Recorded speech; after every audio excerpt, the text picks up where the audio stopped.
Welcome friends, welcome to the second part of the haloalkanes and haloarenes। बेटा पिछले lecture में हमने preparation तक देखा था। आज हम इनकी फिजिकल प्रॉपर्टीज देखेंगे और कुछ केमिकल प्रॉपर्टीज को भी स्टडी करेंगे। अब देखा जाए तो हमारे पास हेलोअल्केन्स जो होते हैं इनकी नॉर्मल स्टेट देखें तो इनिशियल जो हमारे पास हेलोहाइड्स होती हैं, ये अल्काइल हाइड्स, ये कैसी होती हैं? ये नॉर्मली गैसियस स्टेट में होती हैं। कैसी होती हैं? गैसेस होती हैं। और जो हायर आते हैं, आप जैसे जैसे हायर अल्किल ग्रुप बढ़ता चला जाएगा, हायर द अल्किल ग्रुप, जैसे आपका अल्किल ग्रुप बढ़ेगा वैसे वैसे उनके बाद में हायर अल्किल वाले कैसे हो जाते हैं? या तो वो लिक्विड होंगे या फिर सॉलिड होंगे। वैसे तो ये क्या होते हैं, इनमें कोई कलर नहीं होता, बट जैसे हमारे पास स्पेसिफिकली देखा जाए तो आयोडाइड्स जो होती हैं या फिर ब्रोमाइड होती है वो कलर इम्पार्ट भी कर देती है। ठीक है बच्चे, क्लोराइड्स हमारे पास कोई कलर नहीं देती है। फिर देखा जाए तो हमारे इनकी स्टेट की बात करें तो हमने पहले इनकी फिजिकल स्टेट देख ली। फिजिकल स्टेट क्या है इनकी कि मोस्टली जो हमारे पास ये होते हैं ये कैसे हैं? या तो गैसेस होते हैं, इनिशियली जो गैसेस होते हैं लोअर वाले, जैसे कि मिथाइल CH3Br हो गया, CH3Cl हो गया, ये इनिशियली जो होते हैं ये हमारे पास मिथाइल ग्रुप जिसमें आ गया है वो लोअर ग्रुप वाले तो गैसेस होते हैं। और जैसे जैसे हमारा अल्किल ग्रुप बढ़ता चला जाएगा हायर अल्किल ग्रुप में या तो वो लिक्विड होंगी या फिर वो सॉलिड होंगी। फिर बच्चे हमारे पास जो इनका देखा जाए मेल्टिंग पॉइंट और बॉइलिंग पॉइंट की बात करते हैं। मेल्टिंग पॉइंट और boiling point, MP for melting point, BP for boiling point. अगर देखिए कि अगर हमारे पास हम अल्काइल हाइड की बात करें तो सपोज हमारे पास हमारा अल्किल ग्रुप सेम है और हम बात करते हैं RI, RBr, RCl and RL। ये हमारा ऑर्डर होगा किसका? अल्काइल आयोडाइड का जो मेल्टिंग बॉइलिंग पॉइंट होगा वो सबसे ज्यादा होगा। क्यों? जैसे जैसे मास भी बढ़ता चला जाता है van der Waals force of attraction बढ़ जाती है। क्यों? Due to increase in van der Waals force of attraction. Van der Waals force of attraction, van der Waals force जो बढ़ जाती है इसकी वजह से हमारे पास जो ऑर्डर है, हम हैलोजन के साथ अगर नीचे मूव करेंगे तो उनका मेल्टिंग पॉइंट और बॉइलिंग पॉइंट भी बढ़ता चला जाता है। ये तो हमारे पास इसके साथ हो गया। अब हमारे पास कई सारे इसमें ऑल्ट्रेशन आ जाते हैं और याद रखिएगा कि जो हमारे पास आयोडो वाला जितने भी ये होंगे इनका हमेशा क्या होता है? ज्यादा होता है। अगर हम इक्विवेलेंट की बात करें, जैसे कि हमारे पास अगर हम अल्किल ग्रुप सेम कर लेते हैं, हमारे पास CH3F है, सपोज ये CH4 है, मीथेन एक का छटके यहाँ लग गया, या फिर CH3Cl है हमारे पास, या फिर CH3Br है, राइट, और CH3I है। तो हमारे पास जो इसका ऑर्डर होगा वो क्या होगा? इस हिसाब से हमारे पास जो इनका मेल्टिंग पॉइंट और बॉइलिंग पॉइंट है वो इंक्रीज कर जाएगा, राइट।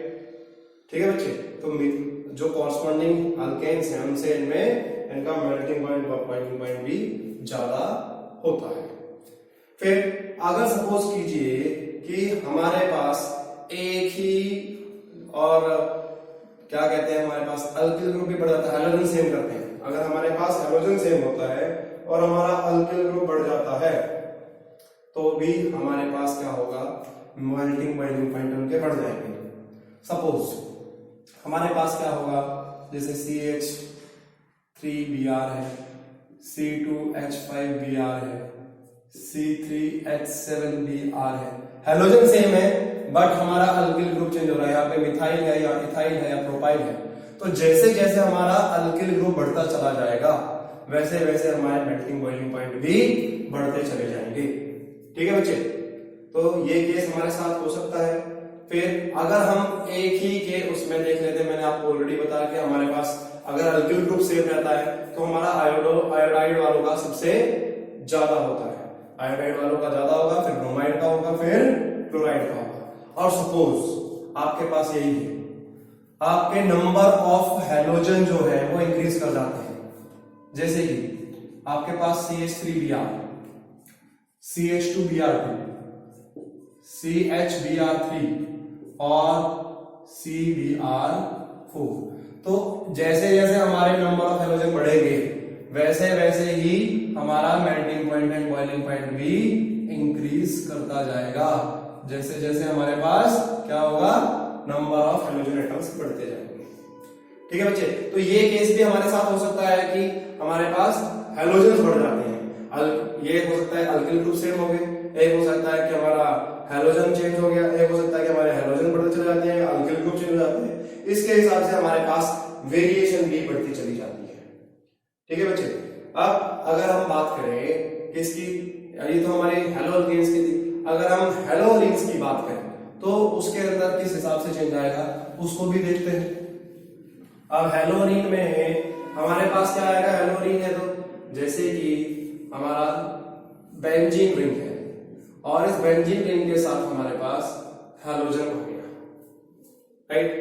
अब क्लोरीन वाला है, फिर सपोज हमारे पास ब्रोमीन वाला है और आयोडीन वाला है, राइट। तो जैसे जैसे हमारे पास डाउन द ग्रुप मूव करेंगे उस हिसाब से हमारे पास इनका जो बॉइलिंग पॉइंट है वो भी इंक्रीज करता चला जाएगा। सो सबसे कम किसका होगा, सपोज यहां पर हमारे पास फ्लोरो भी होता तो इसका फ्लोरो का सबसे कम होता, और अगर यहां पर सिंपल बेंजीन होती हमारे पास उसका सबसे कम होगा। बेंजीन होती तो बेंजीन का कम, फिर फ्लोरोबेंजीन आ गया, क्लोरोबेंजीन, ब्रोमोबेंजीन और आयोडोबेंजीन के हिसाब से हमारे पास ये चेंज आ जाएगा किसमें, इनका जो बॉइलिंग पॉइंट है वो इंक्रीज कर जाएगा। अब सपोज हमारे पास क्या आ जाता है कि हमारे ऑर्थो, मेटा और पैरा के स्ट्रक्चर्स आ जाते हैं। ऑर्थो हमने पढ़ा था 1-2 पे होता है, ठीक है। तो ऑर्थो, मेटा, पैरा में सपोज हम लेते हैं हमारे पास ये हमारी क्लोरो 1,2 डाइक्लोरोबेंजीन है, ये हमारे पास 1,3 ले लेते हैं और ये हमारे पास ले लेते हैं हम 1,4 डाइक्लोरोबेंजीन। ये ऑर्थो डाइक्लोरोबेंजीन है, ये मेटा डाइक्लोरोबेंजीन है, ये पैरा डाइक्लोरोबेंजीन है। अब देखा जाए तो हमारे पास इसमें 2 पैरामीटर है, हमारे पास मेल्टिंग पॉइंट भी है और बॉइलिंग पॉइंट भी है। मेल्टिंग पॉइंट जो है बच्चे वो किस पर डिपेंड करता है, हमारे क्रिस्टल स्ट्रक्चर पे डिपेंड करता है। अब मेल्टिंग पॉइंट हमारे क्रिस्टल स्ट्रक्चर पे डिपेंड करता है, तो जो क्रिस्टल लैटिस में एग्जैक्टली फिट कर जाएगा उसका मेल्टिंग पॉइंट क्या होगा, ज्यादा होगा। सो अगर हम ये देखिए, ये हमारा ऑर्थो वाला है, ये हमारा मेटा वाला है, ये हमारा पैरा वाला है, तो एग्जैक्टली क्रिस्टल लैटिस के अंदर जो पैरा वाला है वो फिट करता है। तो जो हमारा मेल्टिंग पॉइंट का जो ऑर्डर होगा वो हमारे पास क्या होगा बच्चे, जो हमारा मेल्टिंग पॉइंट का ऑर्डर आएगा उसमें पैरा का सबसे ज्यादा होगा, राइट। पहले पैरा आएगा तो पैरा जो है एग्जैक्टली क्रिस्टल लैटिस में स्ट्रक्चर में फिट हो जाएगा। अब फिट हो जाएगा तो उसके लिए जो मेल्टिंग पॉइंट होगा वो ज्यादा होगा। सो हाईएस्ट किसका होगा, हाईएस्ट जो होगा वो हमारे पास किसका होगा, पैरा वाले का। अब देखिए मेटा है और ऑर्थो है, तो मेटा और ऑर्थो के अंदर से हमारा ऑर्थो वाले का स्ट्रक्चर जो होगा वो ज्यादा स्टेबल होता है। सो हमारे पास जो इसका ऑर्डर आएगा, सिंपल आप ऑर्डर याद कर सकते हैं फॉर्म से, राइट। सो पैरा का सबसे ज्यादा, फिर ऑर्थो का, फिर मेटा का, किसके लिए, मेल्टिंग पॉइंट के लिए। इसके बाद बच्चे जो हमारे पास आता है कि बॉइलिंग पॉइंट किस हिसाब से होता है। सो हम अगर बात करें बॉइलिंग पॉइंट की, तो बॉइलिंग पॉइंट जो है, बॉइलिंग पॉइंट किस पर डिपेंड करता है, हम कह सकते हैं डाइपोल मोमेंट पे डिपेंड करता है, राइट। अब डाइपोल मोमेंट पे डिपेंड करता है तो देखिए पैरा वाले का तो कैंसिल हो जाएगा। अब पैरा वाले का कैंसिल हो गया तो मतलब इसकी डाइपोल तो 0 होगी। अब यहां पर हमारे पास बॉन्ड एंगल 60 डिग्री का होगा, यहां पर हमारे पास बॉन्ड एंगल जो होगा 120 डिग्री का होगा। तो जिसका एंगल कम होगा उसकी डाइपोल मोमेंट ज्यादा होगी। तो ऑर्थो वाले की डाइपोल जो है मेटा वाले से ज्यादा है। क्या है, ऑर्थो वाले की जो डाइपोल मोमेंट है वो, तो हमारे पास डाइपोल मोमेंट का जो ऑर्डर आएगा डाइपोल मोमेंट का, तो तो डायपोल मोमेंट में जो हमारे पास आएगा समझिए PMO, मतलब पैरा वाले की सबसे कम है, फिर मेटा वाले की है, फिर ऑर्थो की है, राइट। तो ये हमारे पास डायपोल मोमेंट का है। तो नॉर्मली हमारे पास फिर बॉइलिंग पॉइंट का भी यही ट्रेंड होना चाहिए था कि हमारे पास पैरा वाले का सबसे कम होता, फिर मेटा का होता, फिर ऑर्थो का होता। बट असली में ऐसा नहीं होता है। असली में क्या होगा कि हमारे पास जो है मेटा वाले का कम हो जाएगा और पैरा वाले का ज्यादा हो जाएगा। ये हमारा बॉइलिंग पॉइंट का ट्रेंड होगा MPO, मतलब ऑर्थो वाले की सबसे ज्यादा होगी, ठीक है, फिर पैरा वाले की और फिर मेटा वाले की, राइट। ये हमारा बॉइलिंग पॉइंट का ट्रेंड हो जाएगा। अब बच्चा बॉइलिंग पॉइंट में ऐसा क्यों हुआ, ये देखिए कि हमारे मेटा जो हमारे पास पैरा वाला है इसका ज्यादा होने का कारण क्या है। एक तो हमारे पास माइनस आई इफेक्ट है और दूसरा हमारे पास रेजोनेंस इफेक्ट है, ठीक है। इन दो इफेक्ट के कारण पैरा वाले का जो बॉइलिंग पॉइंट है वो ज्यादा होता है। मेटा पर हमारा माइनस आई इफेक्ट नहीं आएगा, हाइड्रोजन दिखाता है, बट ये देखिए और रेजोनेंस इफेक्ट देखा जाए तो ये ऑर्थो और पैरा डायरेक्टिंग नेचर होता है। ऑर्थो और पैरा पोजीशन पर हमारी इलेक्ट्रॉन डेंसिटी पे फर्क आता है, जबकि मेटा पे ऐसा नहीं आएगा। इसलिए मेटा वाले का बॉइलिंग पॉइंट जो होगा वो कम होगा किससे, पैरा से, ठीक है बच्चे। इसके बाद हमारे पास जो आता है वो क्या है बच्चे कि हमारी जो सॉल्युबिलिटी देखी जाए। अब सॉल्युबिलिटी को देखा जाए तो हमारे जो लोअर ये सॉल्वेंट्स होते हैं, है तो वैसे पोलर, हमारे पास RX बॉन्ड जो है ये देखिए RX क्या होता है हमारा पोलर होता है। अब पोलर होता है तो इसकी सॉल्युबिलिटी होनी चाहिए कि नहीं होनी चाहिए। ये जो होता है हमारे पोलर सॉल्वेंट्स में से जो हमारे वाटर वगैरह उसमें सॉल्युबल नहीं होते हैं और इनकी सॉल्युबिलिटी डिक्रीज कर जाती है as the alkyl group increases. जैसे जैसे हमारा अल्किल ग्रुप इंक्रीज करेगा वैसे वैसे उनकी सॉल्युबिलिटी भी क्या करेगा, solubility decreases as the alkyl group increases. ऐसा क्यों होता है, क्योंकि इसके अंदर जो फोर्स ऑफ अट्रैक्शन होती है वो ज्यादा होती है जो आप पानी में देखते हैं, पानी के मॉलिक्यूल्स के अंदर, और ये जो है कहीं ज्यादा स्ट्रॉन्ग फोर्स नहीं दे पाते हैं उसको ओवरकम करने के लिए, इसलिए ये सोल्यूबल नहीं होते हैं। बट ये नॉन पोलर सॉल्वेंट जैसे कि हमारा बेंजीन, ईथर, ठीक है, इसके अंदर ये सोल्यूबल हो जाते हैं, ठीक है बच्चे। फिर हमारी बात करते हैं स्टेबिलिटी की। अब हमारी स्टेबिलिटी देखा जाए तो स्टेबिलिटी हमारे पास कंपाउंड की किस पर डिपेंड करती है, हमारे बॉन्ड लेंथ के ऊपर डिपेंड करती है कि बॉन्ड की स्ट्रेंथ के ऊपर डिपेंड करती है। अगर हमारी बॉन्ड लेंथ ज्यादा होगी तो उसकी स्टेबिलिटी कम होगी। तो देखा जाए तो हमारे पास जो ऑर्डर आएगा वो स्टेबिलिटी का क्या होगा, हमारे पास फ्लोरीन वाला सबसे ज्यादा होगा क्योंकि उसकी बॉन्ड लेंथ क्या होगी, सबसे कम होगी। फिर हमारे पास क्लोरीन वाला होगा, फिर हमारे पास ब्रोमीन वाला होगा, सबसे कम स्टेबल जो होगा वो आयोडीन वाला होगा। इसीलिए आयोडीन वाला जो है वो डिकम्पोज आसानी से कर जाता है प्रेजेंस ऑफ लाइट के अंदर, ठीक है। अगर आपके पास अल्काइल आयोडाइड है तो लाइट मिलने पर वो डिसोसिएट कर जाएगा, आपको अल्केन दे देगा प्लस आयोडीन दे देगा, ठीक है जी, और वो कलर दे देता है। तो कैसा कलर दे देते हैं, on standing it give violet colour, ठीक है बच्चे। तो ये हमारे पास किसका है, इनकी स्टेबिलिटी की बात करते हैं। डेंसिटी देखा जाए तो डेंसिटी भी क्या होगा, इनकी बढ़ती चली जाएगी जैसे जैसे अल्किल ग्रुप बढ़ेगा। As the alkyl group increases, जैसे जैसे अल्किल ग्रुप इंक्रीज करेगा तो क्या होगा, डेंसिटी ऑल्सो इंक्रीजेस। डेंसिटी भी इनकी इंक्रीज करेगी जैसे जैसे हमारे पास अल्किल ग्रुप इंक्रीज कर जाएगा, ठीक है बच्चे। तो अगर मिथाइल वाला है उसकी डेंसिटी कम होगी, मिथाइल वाला उसकी ज्यादा होगी, प्रोपाइल वाला उसकी और ज्यादा होगी। जैसे जैसे हमारे अल्किल ग्रुप बढ़ जाएंगे वैसे वैसे हमारे पास इनकी डेंसिटी भी बढ़ती चली जाएगी, ठीक है बच्चे। इसके बाद हम बात करते हैं फिजिकल प्रॉपर्टीज के बाद हमारी कुछ केमिकल प्रॉपर्टीज आती हैं। केमिकल प्रॉपर्टीज में हम क्या पढ़ेंगे बच्चे, जो हमारे पास रिएक्शंस हैं, जैसे कि हमारे पास न्यूक्लियोफिलिक रिएक्शंस हैं, एलिमिनेशन रिएक्शन है और रिएक्शंस विद मेटल। तो पहले हम हेलोजेन्स के पढ़ेंगे, फिर उसके बाद हम हेलोपरीन्स के बारे में पढ़ेंगे। तो केमिकल रिएक्शंस, तो सबसे क्या क्या कैटेगरी पढ़ेंगे बच्चे हम, सब्स्टिट्यूशन, फिर एलिमिनेशन,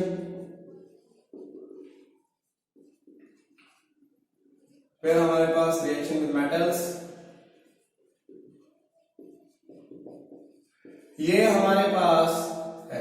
एलिमिनेशन भी हम डिटेल में पढ़ेंगे, एट द एंड में इसको एक्सप्लेन करूंगा, कई सारी चीजें हैं हमारे पास। इसमें E1 मैकेनिज्म आ जाता है, E2 आ जाता है और हमारे पास ECV आ जाता है, ठीक है, तीन आ जाते हैं। सब्स्टिट्यूशन हमारे पास दो किस्म के आ जाते हैं, SN1 आ जाता है और SN2 आ जाता है, ठीक है बच्चे। ये हम इसके बारे में केमिकल प्रॉपर्टीज में पढ़ेंगे। अब देखा जाए तो सबसे पहले हम बात कर लेते हैं, हमारे पास जो सब्स्टिट्यूशन रिएक्शन होते हैं ये क्या होते हैं और किस टाइप में हमारे पास आते हैं। तो देखिए कि हमारे पास मैंने कहा SN1 और SN2। तो सबसे पहले हम SN2 की बात करेंगे, न्यूक्लियोफिलिक सब्स्टिट्यूशन बाइमोलिकुलर। क्या है ये, न्यूक्लियोफिलिक सब्स्टिट्यूशन, और ये बाइमोलिकुलर हो जाता है और ये हमारे पास यूनिमोलिकुलर हो जाता है। ये हमारे पास सेकेंड ऑर्डर काइनेटिक्स को फॉलो करता है, ये हमने केमिकल काइनेटिक्स में पढ़ा, और ये फर्स्ट ऑर्डर काइनेटिक्स को फॉलो करता है, ठीक है बच्चे। तो यूनिमोलिकुलर और बाइमोलिकुलर। तो सबसे पहले हम बात करते हैं कि SN2 मैकेनिज्म जो होता है ये कैसे होगा। SN2 के अंदर क्या होगा, जैसे कि हमारे पास कोई अल्काइल हैलाइड है, क्या है, कोई अल्काइल हैलाइड है, सपोज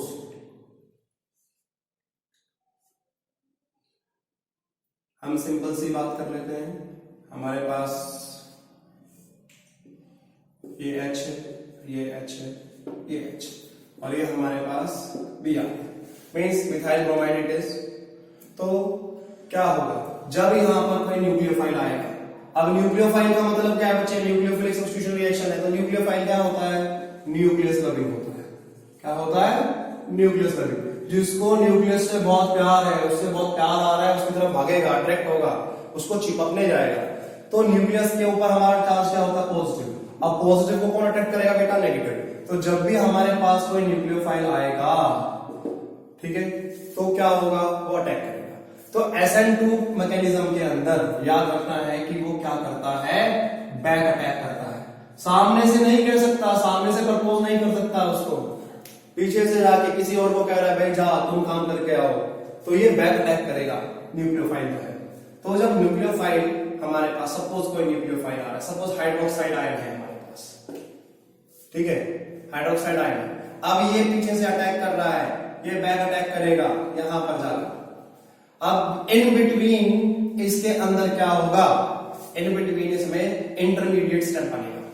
इंटरमीडिएट बनेगा तो क्या होगा बच्चे, हमारा H इधर आया, राइट, फिर हमारे पास जो एक H यहां पर आया, ठीक है, एक H हमारे पास यहां है, और यहां पे हमारे पास ये OH का बॉन्ड बनेगा, और यहां पे हमारे पास Br है, सपोज इसका बॉन्ड टूट गया। तो साइमल्टेनियसली इंटरमीडिएट स्टेज में क्या होगा कि हमारा जो कार्बन है वो 5 के साथ जुड़ा हुआ है, 1 2 3 4 5, बट हमें पता है कि हमारा कार्बन मैक्सिमम 4 के साथ स्टेबल रह सकता है, उससे ज्यादा नहीं रह सकता। तो क्या किया जाएगा, इसमें से ये वाला बॉन्ड जो है ये टूट जाएगा, ये वाला बॉन्ड बनना चालू हुआ है, ये टूटना चालू हुआ है। तो इसमें कैसे काम होगा, सपोज जैसे कि तूफान आ रहा है, और तूफान आ रहा है, आप क्या कर रहे हैं, साइकिल पे बैठे हो, या साइकिल पे हो या मोटरसाइकिल पे, आप छाता लेके बैठे हो, आप स्पीड पे चलेंगे तो आप जैसे स्पीड चलेंगे तो छाता उल्टा हो जाता है। सिमिलरली यहां पर भी क्या होगा, हमारा स्ट्रक्चर जो है वो उल्टा हो जाएगा। अब स्ट्रक्चर उल्टा होगा तो क्या होगा, उसे हम कहते हैं इन्वर्जन कहते हैं। तो आपको याद रखना है कि हमारे SN2 मैकेनिज्म के अंदर क्या होगा, इन्वर्जन होगा। तो इन्वर्जन होगा तो क्या होगा, देखिए कि हमारा जो ये Br है ये निकल गया। अब इन्वर्जन का मतलब क्या है, जैसे सपोज हमने मिरर लगाया और मिरर लगा के घुमा दिया, तो ये स्ट्रक्चर के अंदर इस तरह से ही चेंज आएगा। तो सपोज ये ले लेते हैं, मिरर लगा के घुमा देते हैं इसको, यहां पे तो हमारे पास OH आ गया, ठीक है, ये वाला H इधर आ गया, ये वाले X जो है हमारे पास इधर आ गया, ठीक है। तो ये हमारे पास क्या हो गया, इन्वर्जन ऑफ फिगर हो गया, हमारे पास क्या बन गया, ये न्यूक्लियोफाइल आकर जुड़ गया। ये हमारे पास SN1 मैकेनिज्म, SN2 मैकेनिज्म में ऐसा होता है कि इन्वर्जन ऑफ फिगर होती है, राइट। बट अब हम बात करते हैं कि हमारे पास इसके अंदर रिएक्टिविटी कैसे कंट्रोल होती है। तो SN2 मैकेनिज्म जो होता है, इसकी रिएक्टिविटी जो है वो क्या है, सबसे ज्यादा रिएक्टिव किसमें होगा, ये पहले मिथाइल ग्रुप जो होगा वो सबसे ज्यादा रिएक्टिव होगा। मिथाइल के बाद हमारे पास 1 डिग्री वाला होगा, फिर 2 डिग्री वाला होगा, और सबसे कम रिएक्टिव किसके साथ होगा, 3 डिग्री वाले के साथ, राइट। ऐसा क्यों हुआ कि 3rd डिग्री के साथ ये कम रिएक्टिव है, क्योंकि हमारे पास जैसे जैसे अल्किल ग्रुप बढ़ जाएंगे, सपोज यहां पर 3 CH3 होते, यहां पर CH3 होता, यहां CH3 होता, यहां पर भी CH3 होता। अब ये न्यूक्लियोफाइल जब अटैक करता तो यहां पर क्या आ जाता, स्टेरिक हिंड्रेंस आ जाती। क्या आ जाती, स्टेरिक हिंड्रेंस। स्टेरिक हिंड्रेंस क्या होती है बच्चे, फोर्स ऑफ रिपल्शन होती है। मतलब वो क्या करेगा, उसको आने नहीं देगा, उसको बोलेगा भाग यहां से, उसके प्रोटेक्शन के लिए वहां पे लोग बैठे हैं, तो बैठे हैं तो क्या करेगा, उसको न्यूक्लियोफाइल को नहीं आने देगा। अब न्यूक्लियोफाइल नहीं आएगा तो वो रिएक्शन नहीं होने का। तो टर्शरी वाला जो होगा वो सबसे कम रिएक्टिव होगा। क्यों होगा, क्योंकि स्टेरिक हिंड्रेंस बनेगी। और मिथाइल वाला जो है सबसे आसानी से, कोई रोक टोक नहीं है, आसानी से आना है जाना है, तो आसानी से प्रपोज किया उसने, उसको हमारा हाइड्रोक्साइड है वो पहुंच गया, चिपक गया उसको जाके। इस तरीके से हमारे पास हमारा जो है SN2 मैकेनिज्म में काम चलता है, ठीक है बच्चे। तो याद रखना है कि हमारे SN2 में क्या होगा, इन्वर्जन होगा, छाता उल्टा हो गया, उस तरह से हमारा स्ट्रक्चर भी उल्टा हो जाएगा। बट अगर हमारे पास SN1 मैकेनिज्म है तो उसके अंदर ये नहीं होगा। SN1 मैकेनिज्म के अंदर हमारे पास इन्वर्जन नहीं होगी, उसमें क्या होगी, हमारे पास रिटेंशन होगी। रिटेंशन का मतलब क्या है कि जैसा स्ट्रक्चर था वैसा ही हमारे पास रह जाएगा। रिटेंशन का मतलब क्या है, जैसा स्ट्रक्चर था वैसा ही रह जाएगा। तो अभी हम देखेंगे कि हमारे पास जो स्ट्रक्चर है वो किस तरीके से काम करेगा, ठीक है।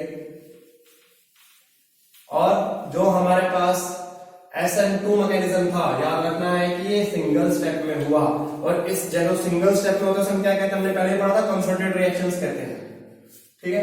SN1 जो होगा ये किसमें होगा, 2 स्टेप्स में होगा, ठीक है, किसमें होगा, 2 स्टेप्स में। SN1 के अंदर जो हमारी रिएक्शन है वो किस पे डिपेंड करेगी, सिर्फ अल्काइल हलाइड की कंसंट्रेशन पे डिपेंड करेगी। जबकि अगर हमारे पास SN2 होता तो SN2 में अल्काइल हलाइड पे भी डिपेंड करती, प्लस हमारी न्यूक्लियोफाइल जो है उसके ऊपर भी डिपेंड करती, ठीक है। ये हमारे पास SN2 सिंगल स्टेप में होगा। SN1 जो होगा हमारे पास 2 स्टेप्स में होगा। 2 स्टेप में होगा तो क्या होगा भाई, इसमें पहले स्टेप में क्या बनेगा, हमारे पास कार्बोकैटायन बनेगा। क्या बनेगा, कार्बोकैटायन। और दूसरे स्टेप में क्या होगा, हमारा न्यूक्लियोफाइल अटैक करेगा, न्यूक्लियोफाइल अटैक्स, ठीक है। अब ये जो न्यूक्लियोफाइल है सामने से अटैक करता है, फ्रंट अटैक देगा। जब भी सामने से आएगा तो आमने सामने हमें पता है कौन हमारा दुश्मन है कौन हमारा दोस्त है, तो वो सीधे सामने चिपकेगा, तो वहां पर रिटेंशन रहेगी, स्ट्रक्चर जो है वो वैसा ही रहेगा। यहां पर 2 स्टेप में होगा, एक फास्ट स्टेप होगा और एक स्लो स्टेप होगा। जो स्लो स्टेप होगा वो RDS होगा। RDS का मतलब रेट डिटरमिनिंग स्टेप, मतलब रेट ऑफ रिएक्शन जो है इसके ऊपर डिपेंड करता है। तो हमारे पास इसमें जो हमारा कार्बोकैटायन बनता है वो हमारे पास क्या होता है, स्लो स्टेप होता है।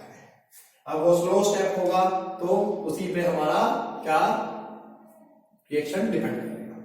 सो सपोज हमारे पास क्या है, हम ले लेते हैं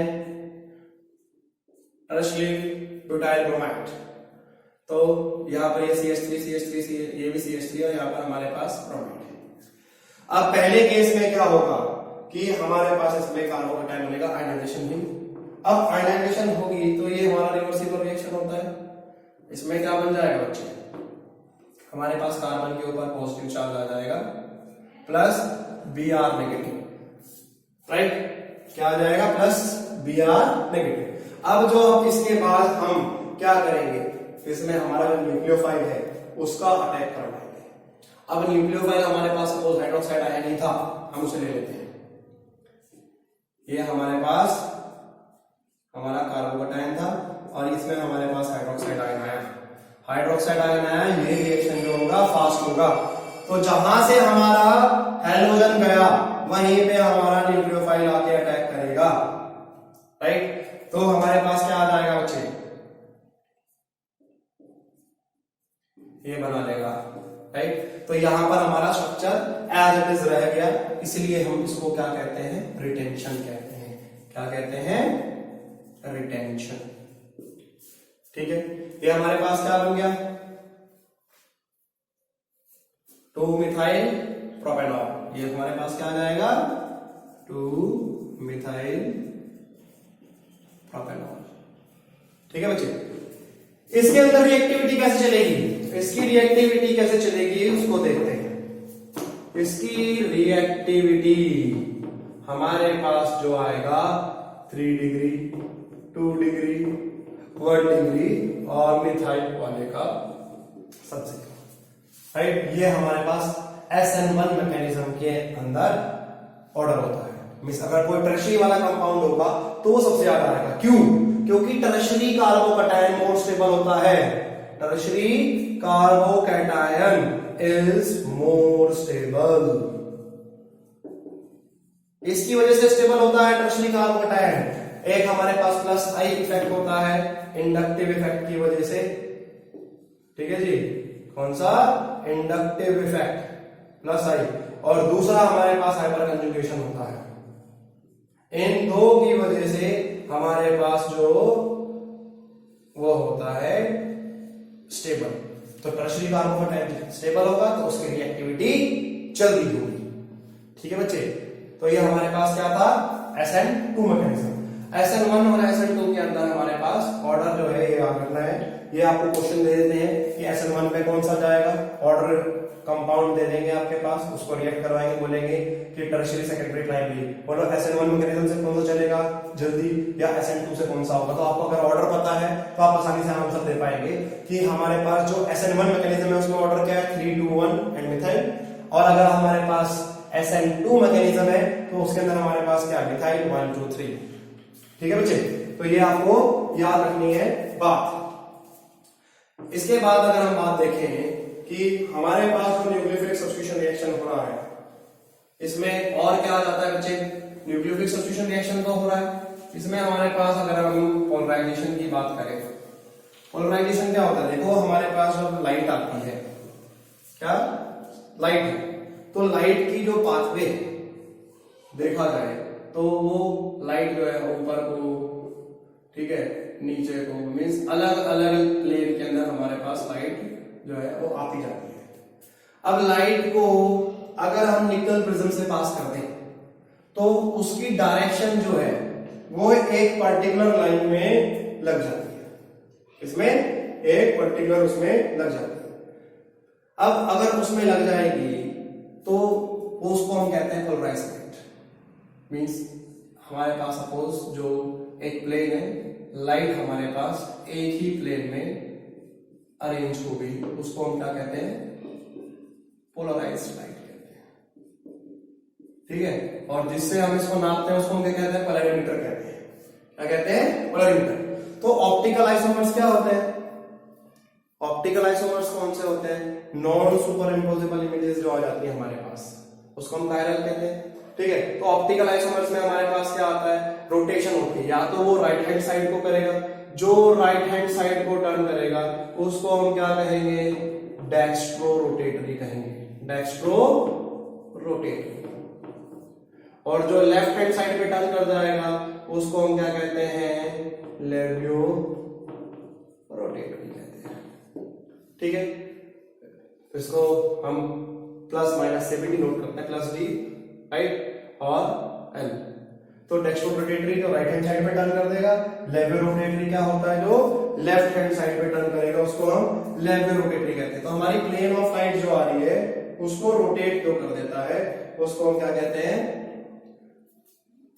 पोलराइज्ड लाइट कहते हैं। वैसे देखा जाए तो हमारे पास ये क्या होता है, पूरी की पूरी लाइट की अगर देखा जाए तो हमारे पास, अगर हम पूरी पाथ देखते हैं तो हमारे पास ये इस तरीके से, ये हमारे पास इस तरीके से चल रही है, ये लाइट होती है अलग अलग डायरेक्शन में। बट जब हम इसको निकल प्रिज्म से पास किया, किससे किया, निकल प्रिज्म से, तो पोलराइज्ड लाइट की डायरेक्शन एक हो गई।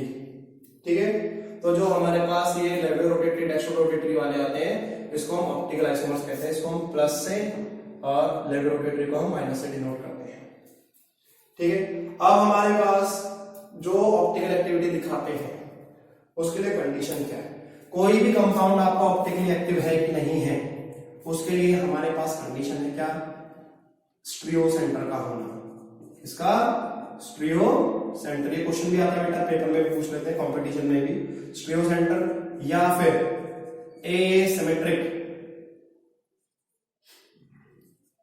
एसिमेट्रिक कार्बन का होना। इसका मतलब क्या है, स्टीरियो सेंटर या एसिमेट्रिक कार्बन का होना, इसका मतलब जो है कि हमारे पास जो कार्बन है उसके साथ हमारे पास चारों चीजें अलग अलग होनी चाहिए।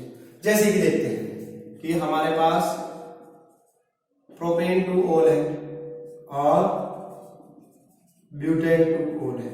हम का स्ट्रक्चर देखते थे बच्चे कि प्रोपेन टू ओल, ये हमारे पास प्रोपेन के लिए राइट, यहां पर ये CH3 है, यहां पर भी ये CH3 है, यहां पर OH है और यहां H है। ठीक है, और अगर मैं ब्यूटेन टू ओल का स्ट्रक्चर देखूं, यहां पर ये OH आ गया राइट, यहां पर ये CH3, यहां पर H है और ये CH3 CH2 है राइट, मतलब यहां पर ये C2H5, यहां CH3 HOH।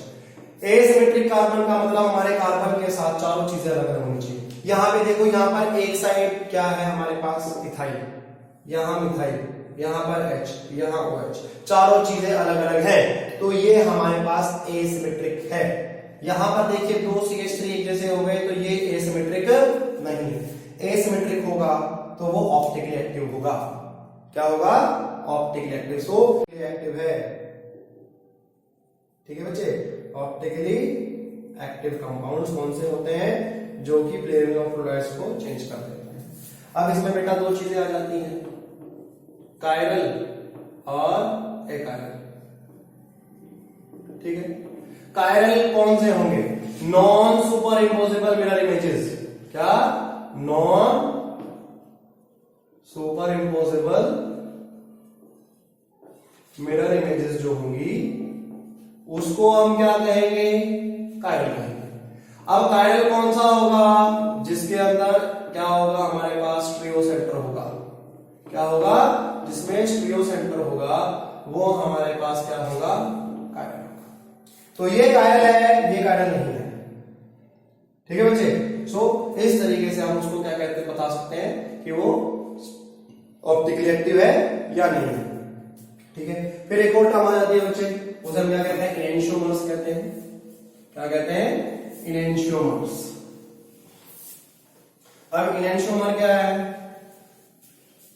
To non superimposable mirror images of optically active compound, उनको हम क्या कहते हैं, इनेंशियोमर्स कहते हैं। क्या, what do you mean by enantiomer, enantiomers are the enantiomers. Enantiomers are non-superimposable, क्या है, non-superimposable mirror images. ठीक है, optical isomers which are non-superimposable mirror images. ठीक है, उसको हम क्या कहते हैं, enantiomer. If we mix two enantiomer, if we mix two enantiomer in equal proportion, though enantiomers are mixed in equal proportion, अगर इक्वल प्रोपोर्शन में हम उनको मिक्स करेंगे दो एंटियोमर को, then the mixture is known as racemic mixture. उसे हम क्या कहते हैं, रेसमिक मिक्सचर कहते हैं, राइट? क्या कहेंगे, रेसमिक मिक्सचर। और प्रोसेस को हम क्या कहते हैं, रेसमाइलेशन। और रेसमाइलेशन कहते हैं किसको, प्रोसेस को। अगर दो एंटियोमर को इक्वल प्रोपोर्शन में मिक्स करेंगे तो उनकी ऑप्टिकल एक्टिव जीरो होगी, ऑप्टिकल एक्टिविटी क्या होगी, जीरो होगी।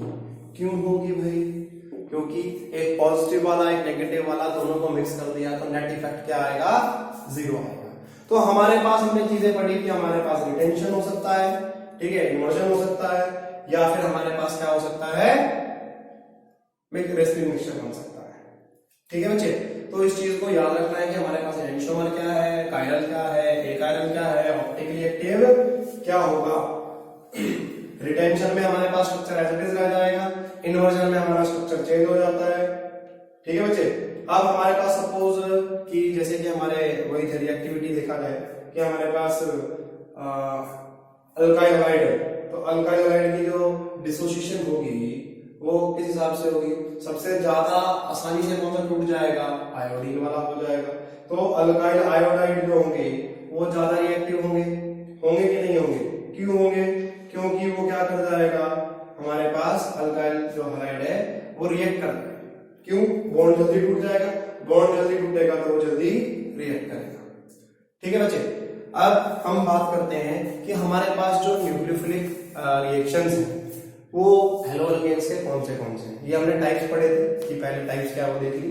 तो हमारे पास न्यूक्लियोफिलिक रिएक्शंस के अंदर बहुत सारे टाइप्स आ जाते हैं। तो सबसे पहले हमारे पास जो न्यूक्लियोफिलिक रिएक्शंस है हम उसकी बात करते हैं कि हमारे पास अल्काइल हैलाइड है, ठीक है, RX, उसको हम किसके साथ ट्रीट करते हैं, NaOH के साथ करते हैं, KOH के साथ करते हैं, या AgOH के साथ करते हैं।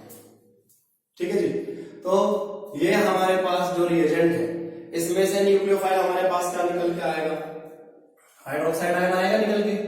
अब हाइड्रोक्साइड आएगा तो हमारे पास क्या बना रहेगा बच्चे, it will form alcohol plus NaX आ जाएगा, AgX आ जाएगा या KX आ जाएगा।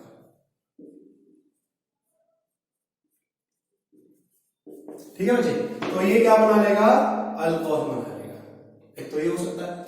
दूसरा क्या है कि हमारे पास अल्काइल हैलाइड है, हम उसको पानी के साथ ट्रीट करते हैं, HOH, पानी के साथ करेंगे तो यहाँ पर भी हमारे पास न्यूक्लियोफाइल क्या आएगा, OH नेगेटिव। अब OH नेगेटिव आएगा तो ये क्या करेगा बच्चे, ये हमें दे देगा ROH प्लस HX। ये याद रखना बच्चे, ये हमारे अल्कोहल की प्रिपरेशन के लिए भी आएगा। ठीक है, अगला चैप्टर जो अल्कोहल फ्लो लिखा है उसमें भी इसका इस्तेमाल किया जाएगा। So you kindly pay attention, ये हमारे पास कन्वर्जन में भी काम आता है, दिस इज वेरी इंपॉर्टेंट। ठीक है बच्चे, फिर देखा जाए कि हमारे पास जो हमने इसके साथ किया तो हमें क्या मिल गया, we get the different compounds. अब सपोज कि हम क्या करते हैं, हमारे पास अगला जो है, सपोज हमारे पास सोडियम अल्कोक्साइड, उसको हम RX के साथ करते हैं। यहां से हमारा न्यूक्लियोफाइल क्या आएगा, अल्कोक्साइड आएगा, राइट। जब इसके साथ रिएक्ट करेगा तो ये क्या दे देगा बच्चे, ROR प्लस NaX। ठीक है, ये हमारा न्यूक्लियोफाइल था, ये इसके साथ ROR बना लिया और NaX बाहर हो गया। ठीक है, ये रिएक्शन जो है ये भी अल्कोहल फ्लोरीथर में आता है। इसको हम विलियमसन सिंथेसिस के नाम से जानते हैं, विलियमसन सिंथेसिस के नाम से भी ये रिएक्शन जाना जाता है। नेम रिएक्शन है बच्चे, याद रखना है, ये भी पेपर में पूछ लेते हैं, नेम रिएक्शंस आते हैं, मैंने आपको बताया था। अब इससे हम किसी भी टाइप का ईथर बना सकते हैं, सिमेट्रिकल भी बना सकते हैं, एसिमेट्रिकल भी। सिमेट्रिकल बोले तो इवन नंबर का, ठीक है, सिमेट्रिकल बोले तो, सिमेट्रिकल का मतलब क्या है, इवन कार्बन। और एसिमेट्रिकल क्या होगा, एसिमेट्रिकल क्या होगा बच्चे, एसिमेट्रिकल होगा ऑड नंबर का। तो इससे दोनों ही बना सकते हैं। बट बात याद रखने वाली क्या है कि जब भी ये रिएक्शन होता है ये हमारा SN2 मैकेनिज्म से होता है। अब SN2 से होगा तो हमारे पास ये रिएक्शन जब SN2 से होगा तो क्या किया जाएगा, हमारी अल्काइल हैलाइड जो होनी चाहिए वो प्राइमरी होनी चाहिए। क्या होनी चाहिए, alkyl halide should be primary. अगर हमारी अल्काइल हैलाइड प्राइमरी है तो यहां पर हम अल्कोक्साइड कोई सा भी ले सकते हैं, प्राइमरी भी, सेकेंडरी भी, टर्शियरी भी, तो वो कौन सा भी ईथर बना लेगा, ठीक है, प्राइमरी भी बना सकता है, सेकेंडरी भी बना सकता है, टर्शियरी। बट अगर हमारी अल्काइल हैलाइड सेकेंडरी होती है, अगर अल्काइल हैलाइड क्या होती है, सेकेंडरी या फिर टर्शियरी होगी, तो वो एलिमिनेशन रिएक्शन को फॉलो करेगा, ठीक है, और ईथर की जगह वो पर क्या बना लेगा, अल्कीन बनाएगा। याद रखनी है, ठीक है बच्चे। तो क्या बना लेगा वो, अल्कीन। इसका हम मैकेनिज्म देखेंगे बाद में, ठीक है। तो ये हमारे पास है ईथर का। और हम क्या कैसे प्रिपेयर कर सकते हैं, हम क्या करते हैं, हमारे पास सिल्वर, हमारे पास अल्काइल ब्रोमाइड है।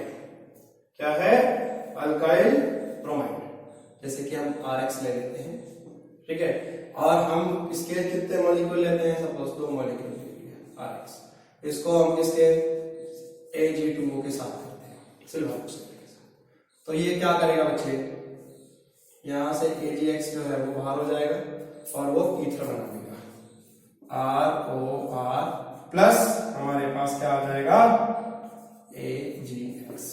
ये हमारे पास रिएक्शन, हम ईथर को भी बना सकते हैं ऐसे, ठीक है बच्चे। अब सपोज हमारे पास हम क्या करते हैं, अल्काइल हैलाइड को किसके साथ करते हैं, KCN के साथ करते हैं। याद रखना है बच्चे, साइनो कन्वर्जन में काम आता है, साइनाइड ग्रुप में आपको बदलना है, ठीक है। तो हम क्या करते हैं कि हमारे पास RX है, हम इसको KCN के साथ करते हैं। अब KCN के साथ कर दिया तो ये RCN नाइट्राइल बना लेगा प्लस KX बनेगा। क्या कहा, तो जब अल्काइल हैलाइड को हम पोटेशियम साइनाइड के साथ करते हैं, या यहाँ पर हमारे पास सोडियम साइनाइड होता, तो वो क्या बना लेता, Na, जो हमारे पास RCN नाइट्राइल। तो अब देखें यहां पर क्या किया, जैसे कि CH3Br है, हमने उसको KCN के साथ कर दिया, तो उसने क्या बनाया, CH3CN बना लिया प्लस KBr। तो यहां पे देखा जाए हमने अल्काइल हैलाइड के अंदर एक कार्बन इंक्रीज कर दिया। अब कार्बन इंक्रीज कर दिया तो ये रिएक्शन जो है ये एसेंट ऑफ सीरीज में काम आता है, कन्वर्जन में काम आएगा बच्चे, ये बहुत इंपॉर्टेंट है। मतलब एक कार्बन से आपको इंक्रीज करना है तो उसके लिए ये काम करता है। अगर हमने KCN के साथ किया, ठीक है, फिर अगर हमारे पास ये साइनाइड आ गई है तो इस साइनाइड से हम कई सारे रिएक्शंस को बना सकते हैं, वो भी मैं यहीं पे बताता हूं, ये भी काम के रिएक्शंस है हमारे, ठीक है। अगर मैं RCN नाइट्राइल से मेरे पास, मैं उसकी पार्शियल हाइड्रोलाइसिस करता हूं, क्या करता हूं, पार्शियल हाइड्रोलाइसिस। पार्शियल हाइड्रोलाइसिस में क्या होगा, हम कंसंट्रेटेड एसिड के साथ करेंगे, ठीक है, पार्शियल हाइड्रोलाइसिस। अब पार्शियल हाइड्रोलाइसिस में हम क्या करेंगे, कंसंट्रेटेड HCl के साथ या फिर कंसंट्रेटेड H2SO4 के साथ करेंगे, तो ये क्या बनाएगा, अमाइड बनाएगा। क्या बनाएगा, अमाइड की फॉर्मेशन आएगा, कन्वर्जन में आएगा चाहिए। अगर हम क्या करते हैं, हम पार्शियल हाइड्रोलाइसिस करते हैं, और अगर हम क्या करेंगे, कंप्लीट हाइड्रोलाइसिस करते हैं। क्या करते हैं, कंप्लीट हाइड्रोलाइसिस। अब कंप्लीट हाइड्रोलाइसिस कैसे होगी, डाइल्यूट एसिड के साथ कर लेंगे, ठीक है, किसके साथ करेंगे, डाइल्यूट एसिड के साथ, या फिर अल्कली होगा हमारे पास कोई डाइल्यूट, ठीक है। और क्या दे देगा वो हमें, कार्बोक्सिलिक एसिड दे देगा प्लस अमोनिया दे देगा। ठीक है, what it has given, carboxylic acid. ठीक है बच्चे, सो यहां पर भी हमने क्या, नाइट्राइल को कार्बोक्सिलिक एसिड में, ये भी आगे हमारे चैप्टर में काम आएगा, एल्डिहाइड कीटोन कार्बोक्सिलिक एसिड में।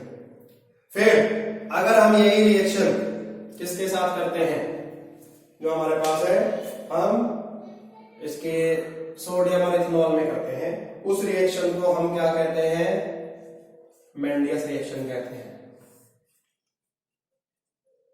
सोडियम और इथेनॉल की प्रेजेंस में किया जाएगा, किसकी, सोडियम और इथेनॉल की में, राइट।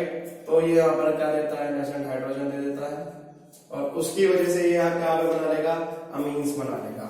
तो ये हमें दे देगा RCH2 NH2, प्राइमरी अमीन बन जाती है। इस रिएक्शन को किसके नाम से जाना जाता है, मेंडियस रिएक्शन के नाम से भी जाना जाता है। नाइट्राइल की हमने क्या कर दिया, सोडियम और इथेनॉल की प्रेजेंस में उसको रिएक्शन कराया, तो वो हमें प्राइमरी अमीन्स दे देगा। ठीक है बच्चे, इज इट ओके। फिर अगर हम ये रिएक्शन किसके साथ कराते, RX को हम किसके साथ करते हैं, याद रखना बच्चे, इंपॉर्टेंट है।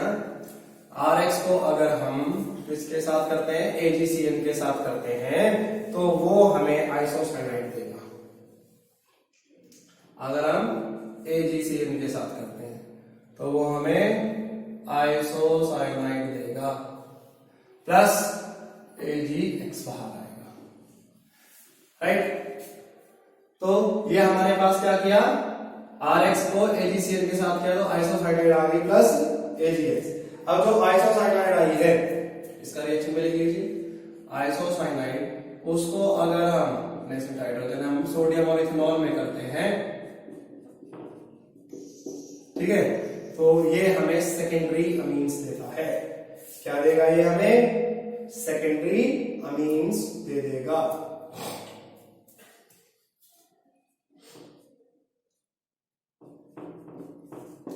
ठीक है बच्चे, क्या दे देगा, सेकेंडरी अमीन। कन्वर्जन में काम आ जाएगा, हमेशा आपको अल्काइल हाइड्राइड से बोला आपको सेकेंडरी अमीन बनानी है, तो आप AgCN के साथ करके उसे बना सकते हैं। अब आपसे क्वेश्चन पूछ लेते हैं बच्चे कि KCN के साथ तो नाइट्राइल दे रहा है, और AgCN के साथ वो क्या दे रहा है, आइसोसाइनाइड दे रहा है। ऐसा क्यों, Why is it so? देखिए साइनाइड जो है ये एम्बिडेंट न्यूक्लियोफाइल है। क्या है, एम्बिडेंट। एम्बिडेंट का मतलब क्या है कि ये हमारे पास कार्बन से भी जुड़ सकता है और नाइट्रोजन से भी जुड़ सकता है, दोनों साइड से। अब KCN के केस में हमारे पास दोनों का ऑप्शन है। KCN के केस में नाइट्राइल क्यों बनाता है, क्योंकि KCN क्या है, आयनिक है। आयनिक है तो हमारे पास इसमें क्या होगा, वो C से भी जुड़ सकता है और N से भी जुड़ सकता है, दोनों साइड से जुड़ सकता है। बट बॉन्ड जो है वो कार्बन से ज्यादा स्ट्रॉन्ग होता है, इसलिए वो क्या बनाता है, नाइट्राइल बना देता है। जबकि AgCN के केस के अंदर हमारे पास क्या होता है, वो कोवेलेंट होता है। अब कोवेलेंट होगा तो हमारे पास क्या होगा, हमारे पास जो बॉन्डिंग है वो नाइट्रोजन से होती है, क्योंकि कोवेलेंट बॉन्ड बनेगा, कोवेलेंट बॉन्ड बनेगा तो शेयरिंग होगी। तो हमारे पास नाइट्रोजन के लोन पेयर इलेक्ट्रॉन होते हैं, उसको दे देता है, क्यों, नाइट्रोजन ज्यादा इलेक्ट्रोनेगेटिव है, तो उसकी वजह से वो वहां पर क्या बना लेता है, आइसोसाइनाइड बनाता है, क्योंकि सिर्फ नाइट्रोजन से लिंकिंग कर सकता है। Cyanide mean ambidentate nucleophile. ठीक है, अब एम्बिडेंटेड है तो बेटा हमारे पास देखिए क्या होगा, साइनाइड में कैसे कार्बन के ऊपर हमारे पास नेगेटिव चार्ज है, ये आता है, राइट। अब मान के चलो इसका ये लोन पेयर और इलेक्ट्रॉन ये हमारे पास बॉन्ड वाले इधर आ जाते हैं, तो इसका रेजोनेटिंग स्ट्रक्चर कैसा बन जाएगा कि हमारे नाइट्रोजन पे नेगेटिव चार्ज आ जाएगा। ठीक है बच्चे, तो इसके केस में इसने क्या बनाया, CN के केस में जब हमारे पास KCN था नाइट्राइल बना लिया, और AgCN के केस में क्या बनाया उसने, आइसोसाइनाइड बना लिया। क्यों बनाया, क्योंकि KCN के केस में हमारे पास बॉन्ड कैसा था, आयनिक था। ठीक है। अब आयनिक था तो वो C से भी जुड़ सकता था और N से भी जुड़ सकता था, बट CC बॉन्ड जो होता है वो ज्यादा स्ट्रॉन्ग होता है, इसलिए वो कार्बन से जुड़ा। जबकि AgCN के केस में क्या हुआ, हमारे पास कोवेलेंट बॉन्ड था, कोवेलेंट बॉन्ड था तो क्या हुआ कि हमारा जो इलेक्ट्रॉन्स हैं वो सिर्फ हमारे नाइट्रोजन के पास अवेलेबल थे, वो नाइट्रोजन अपना इलेक्ट्रॉन दे देता है और वो आइसोसाइनेट बना देता है। ठीक है बच्चे, ये आपको बात याद रखनी है। इसके बाद हमारे पास जो आता है कि हम अल्काइल हैलाइड को किसके साथ ट्रीट करते हैं, या तो हम KNO2 के साथ करते हैं या AgNO2 के साथ करते हैं। ठीक है, अगर हम किसके साथ करते हैं, उसको KNO2 के साथ करते हैं। अगर हम KNO2 के साथ करेंगे तो वो क्या बनाएगा, it will give KX and RONO। ठीक है, क्या देगा, RONO आपके पास जो है ये बन जाता है। ठीक है, मतलब क्या है, ये हमको क्या दे रहा है, अल्काइल नाइट्राइड देता है। क्या दे रहा है ये, alkyl nitrides are being formed when KNO2 is added. But if we add AgNO2, then it will form RNO2 plus AgX, नाइट्रोअल्केन्स।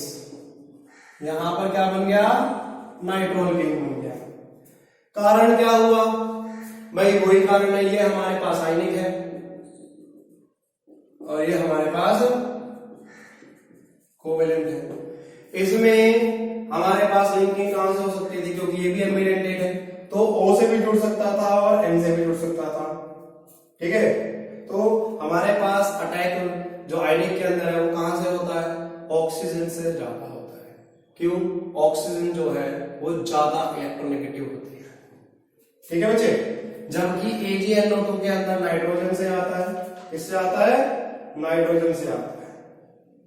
ठीक है, क्यों, दोनों के पास हमारे पास देखा जाए तो नाइट्रोजन के पास भी इलेक्ट्रॉन अवेलेबल है और ऑक्सीजन के पास भी लोन पेयर है। नाइट्रोजन के पास भी लोन पेयर है और ऑक्सीजन के पास भी लोन पेयर है, किसमें, AgNO2 के केस में। तो बट लिंकिंग कहां से हुई, नाइट्रोजन से हुई है। क्यों, क्योंकि जो नाइट्रोजन है वो लेस इलेक्ट्रोनेगेटिव है, तो वो आसानी से अपने इलेक्ट्रॉन्स को अवेलेबल करा सकता है। ठीक है बच्चे, फिर इसके बाद हम देखते हैं कि हमारा जो अल्काइल हैलाइड है उसको हम किसके साथ ट्रीट करते हैं, अमोनिया के साथ ट्रीट करते हैं। किसके साथ, alkyl halide is treated with ammonia. अब अमोनिया के साथ अगर करेंगे तो इसमें क्या बनेगी, हमारी प्राइमरी अमीन्स बनेगी। बेटा अमीन्स चैप्टर में काम आएगा ये भी, प्लस HX देगा। रिएक्शन कैसे हुआ, इसको मिल सकते हैं H and H2, तो ये HX जो है ये तो बाहर हो गया, प्लस ये NH2 जो है ये आके लग गया, तो हमारे पास क्या बन गया, RNH2 प्लस HX। ठीक है, और ये रिएक्शन जो है किसकी प्रेजेंस में, इथेनॉल की प्रेजेंस में किया जाता है, उसे हीट कर देते हैं। अब ये रिएक्शन यहीं पे नहीं बनता है, ये रिएक्शन क्या होगा, जो हमारे पास प्राइमरी अमीन आई है ये प्राइमरी अमीन से क्या बनाएगा, सेकेंडरी अमीन बना देगा, सेकेंडरी से टर्शरी बनाएगा। अमोनो एसिड रिएक्शन कहते हैं, और टर्शरी से ये क्वाटरनरी अमोनियम सॉल्ट बनाएगा।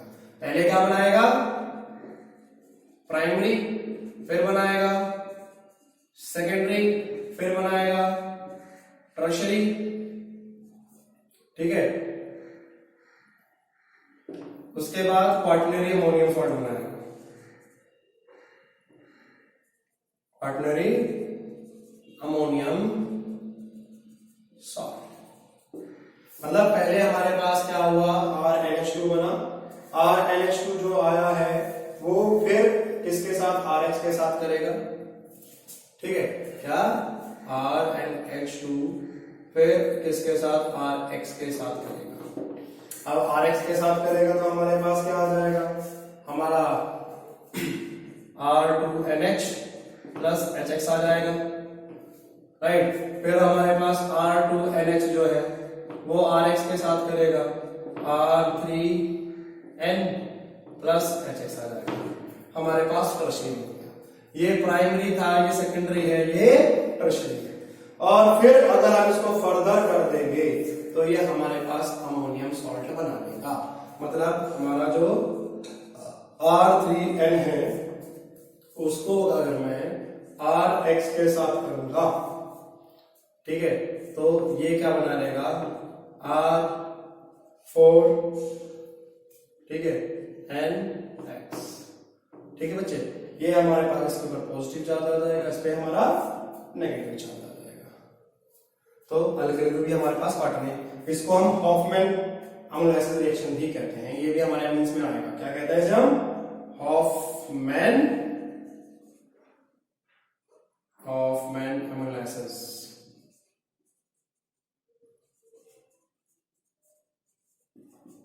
ठीक है, इस रिएक्शन को ये भी कहा जाता है। ठीक है बच्चे, इसी तरीके से हम क्या कर सकते हैं, अल्काइल हैलाइड से ही हम हायर अल्काइंस बना सकते हैं। अब हायर अल्काइन कैसे बनाएंगे? हम क्या करेंगे, हमारे पास न्यूक्लियोफाइल हम रिएक्ट करवाएंगे। अब देखते हैं कैसे। We will treat alkyl halide with sodium एस्टेबाइट। ठीक है, किसके साथ?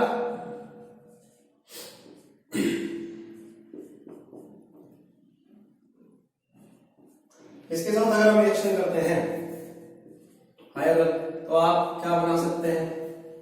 हायर अल्कीन बना सकते हैं। इसमें से NaX जो है वो बाहर हो जाएगा और आपका वो बन जाएगा। ठीक है, अब ये एसिटाइलाइड कैसे आता है भाई? एसिटाइलाइड जो हमारे पास बना, ये कैसे आएगा? हमारे पास जो हमारी अल्काइंस होती हैं, टर्मिनल अल्काइन, उसके साथ में हम क्या करते हैं? सोडा अमाइड के साथ रिएक्शन करते हैं, NaNH2 लिक्विड अमोनिया में। किसके साथ? लिक्विड अमोनिया में जब ये रिएक्शन करवाते हैं तो हमारे पास क्या आ जाता है? इसमें यहां पे ये Na आ जाएगा और ये H इसके साथ निकल के NH3 बना लेगा प्लस NH3। तो ये कन्वर्जन में काम आता है, ये भी हायर अल्काइंस बनाने के लिए काम आता है। ठीक है बच्चे, ऐसे ही हम क्या कर सकते हैं कि जो हमारे पास अल्काइल हैलाइड है, हम क्या करते हैं? अल्काइल हैलाइड की रिडक्शन करवा देते हैं। सो RX is treated with lithium aluminium hydride, LiAlH4, it is strongest reducing agent। ठीक है जी, ये हर कंपाउंड को रिड्यूस कर देता है।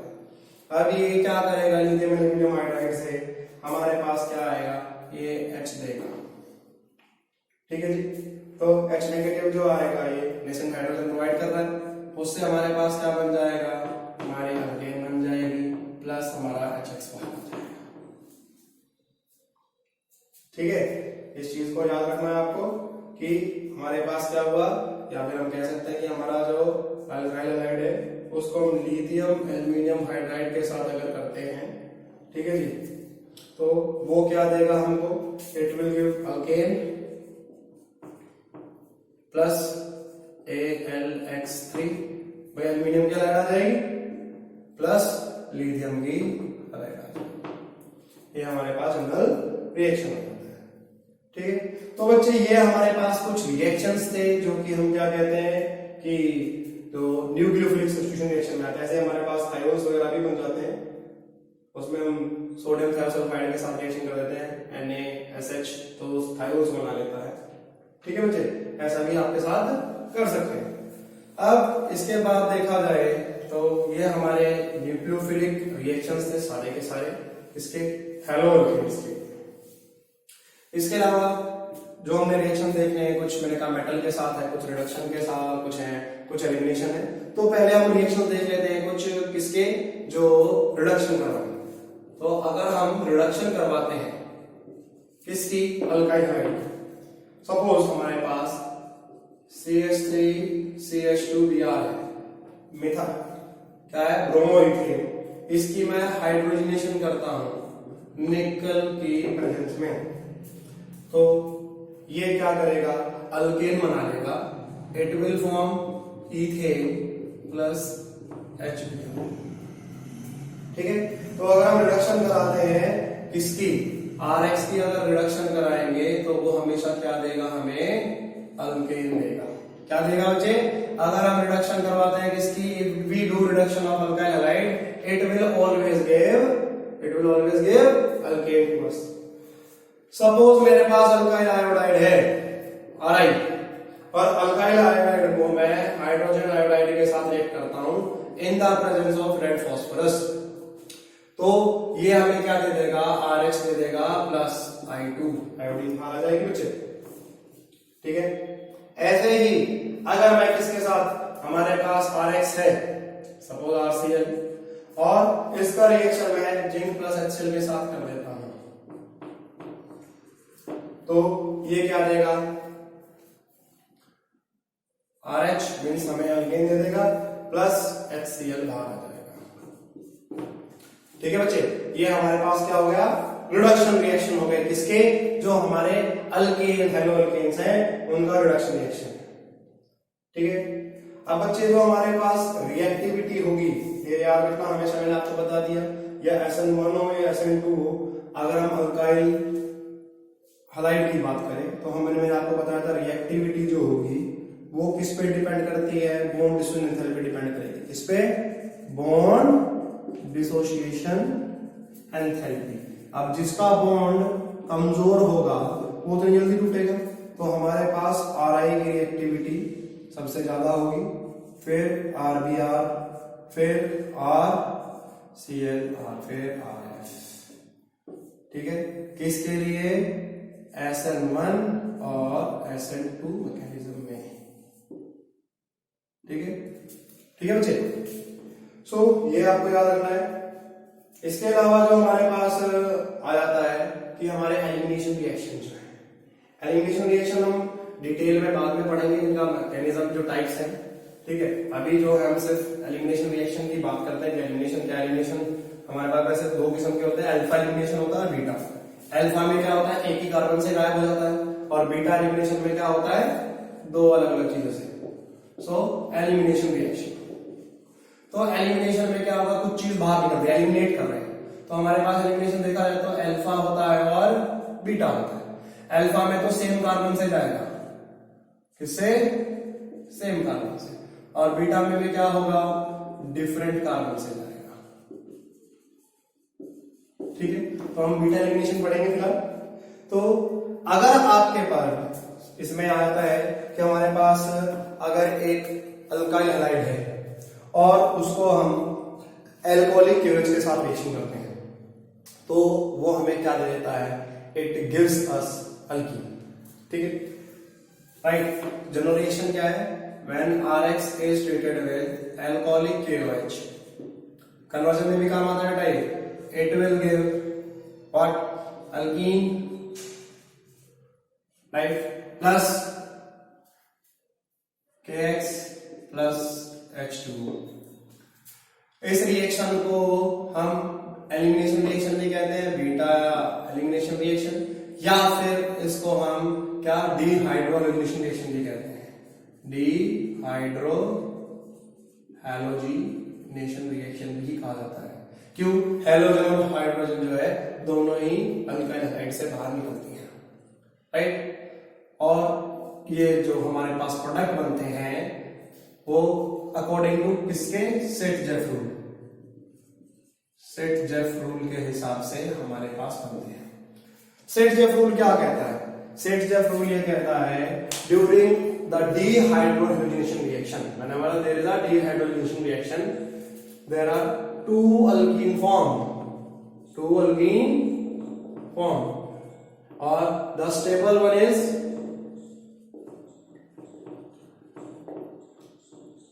that which contain less number of hydrogen bond, less number of hydrogen on the double bond, जिसके पास मतलब क्या है कि आपके पास एक अल्काइल हैलाइड है, जब उसके अंदर से डिहाइड्रोजनेशन होगा, मतलब हैलोजन और हाइड्रोजन भी बाहर निकल गई, तो वो अल्कीन बनाएगा। और अगर वो दो अल्कीन बनाता है तो स्टेबल अल्कीन कौन सी होगी? जिसपे डबल बॉन्ड पर less number of hydrogen atom होंगे। क्या होंगे? डबल बॉन्ड पर। जैसे कि अब एग्जांपल देखते हैं।